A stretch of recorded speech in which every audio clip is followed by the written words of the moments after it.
Right now, behind closed doors in Washington, a major military decision is taking shape, one that could redefine the balance of power in the Middle East for decades to come. Hello everyone, welcome to the Global Intel Network. Here is what to expect from this video. 1. An in-depth analysis of United States military strategy toward Iran, from carrier movements and air defenses to potential strike corridors. 2. Insight into Iran's military capabilities and vulnerabilities, including air defense systems, nuclear stockpiles, and contingency planning. 3. Examine potential escalation scenarios. 4. Strategic breakdown of possible American objectives. 5. Geopolitical context and regional implications, including the role of Israel. 6. Neutral educational perspective. No sensationalism, no promotion of war, just factual, strategic analysis. Essentially, viewers will leave with a comprehensive understanding of the stakes, options, and consequences behind U.S.-Iran tensions. Before we go into today's deep dive, a quick reminder. If you enjoy in-depth analysis, support the channel by liking this video, most importantly, subscribe and turn on notification. Your support helps us continue making more videos like this. Okay, let's dive right in. The Pentagon is quietly assembling the pieces for what could become a large-scale military operation against Iran.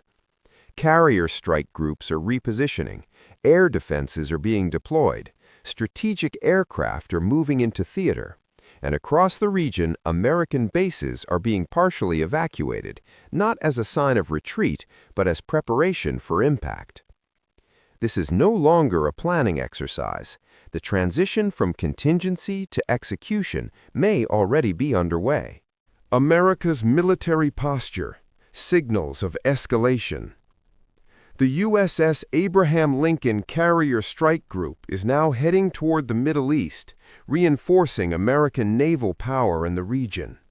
Alongside it, Patriot and THAAD air defense systems are being deployed to protect key assets from potential missile attacks.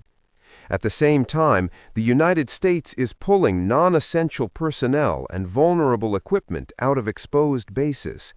This includes significant drawdowns at facilities like Al Udeid Air Base in Qatar and Prince Sultan Air Base in Saudi Arabia, two of the most important American military hubs in the region. This kind of movement doesn't happen when diplomacy is close to a breakthrough. It happens when military planners expect incoming fire. Adding to this picture is the deployment of more than 30 dozen aerial refueling tankers and heavy-lift transport aircraft. These assets are critical for sustained long-range air operations, particularly stealth missions deep into contested airspace. In short, the battlefield is being cleared. Iran's, for its part, is not standing still. Russian and Chinese cargo aircraft have been making repeated flights into Iranian territory, almost certainly delivering arms, ammunition, and spare parts. Since mid-2025, Tehran has accelerated weapons stockpiling, with a particular focus on Chinese air defense systems. On paper, Iran now fields advanced surface-to-air missile systems, including the HQ-9B. But air defense effectiveness depends on something Iran lacks: a fully integrated layered defense network tied together by modern sensors, command systems, and early warning infrastructure. Without that integration, even sophisticated missile systems remain vulnerable to stealth aircraft, electronic warfare, and saturation strikes. The fuse, in other words, is burning. Why now?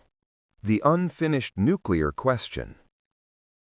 Despite the ongoing protests inside Iran, domestic unrest is not the real driver of American escalation. The core issue remains unresolved business from the previous confrontation: Iran's nuclear program. During the last U.S. strike on Iranian nuclear facilities, approximately 400 kilograms of uranium enriched to 60% went missing. Iranian officials had quietly relocated the material in advance, anticipating an attack. If enriched further to weapons-grade levels, that stockpile could theoretically provide enough fissile material for up to 9 nuclear weapons. As long as that uranium remains unaccounted for, Washington views the conflict as unfinished. Diplomatic efforts are ongoing. Iranian intermediaries have floated the idea of restarting negotiations, but American demands have expanded dramatically since the last standoff. They now include a complete halt to uranium enrichment, the elimination of existing enriched stockpiles, deep cuts to Iran's missile program, and an end to support for regional proxy forces.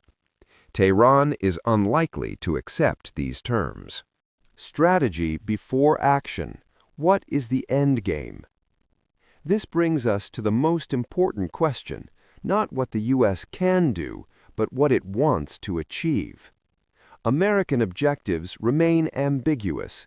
They range from destroying Iran's nuclear capabilities to coercing a new nuclear agreement to outright regime change.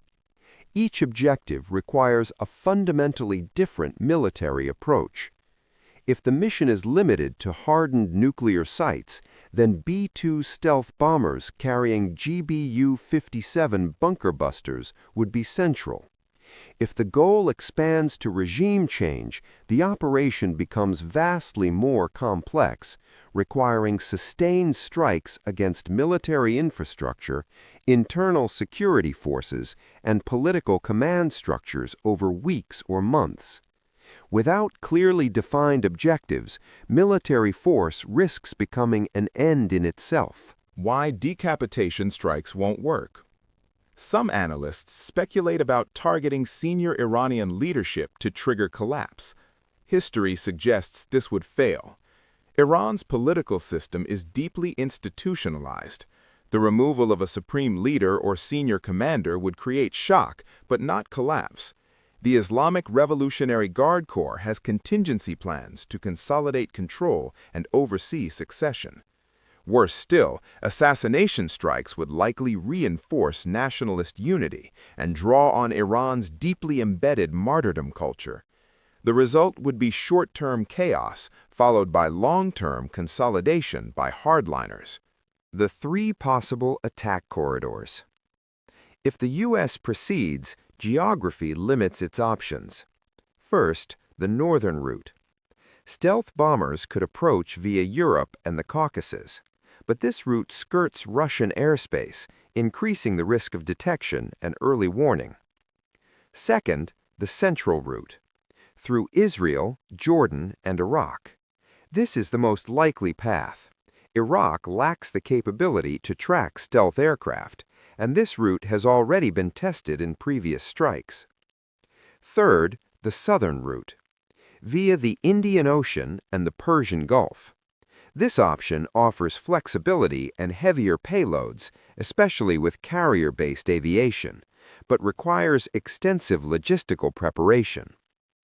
The most probable scenario is a combination of the central and southern corridors. Iran's escalation ladder. Iran's response would depend on the scale of the attack. Low-level escalation could include limited, telegraphed strikes on U.S. assets or harassment in the Strait of Hormuz. Mid-level escalation could involve missile strikes on American bases across the Gulf, risking regional war. High-level escalation, while unlikely, could include attempts to close the Strait of Hormuz or surprise attacks, triggering full-scale conflict. Both sides will likely try to manage escalation until one miscalculation changes everything. Israel's role, the final blow. If Iranian leadership collapses, Israel's response would be swift and decisive. Within hours of any power vacuum, Israeli aircraft would target Iran's remaining air defenses, missile forces, drone factories, and military infrastructure, regardless of who takes power next. This strategy mirrors Israel's approach in Syria following Assad's exit. Eliminate future threats during the moment of maximum vulnerability. Within hours, decades of Iranian military investment could be erased. This analysis does not advocate for war. It reflects cold strategic logic, stripped of moral rhetoric and political theater. States act based on interests, not ideals, and history shows that moments like these shape generations.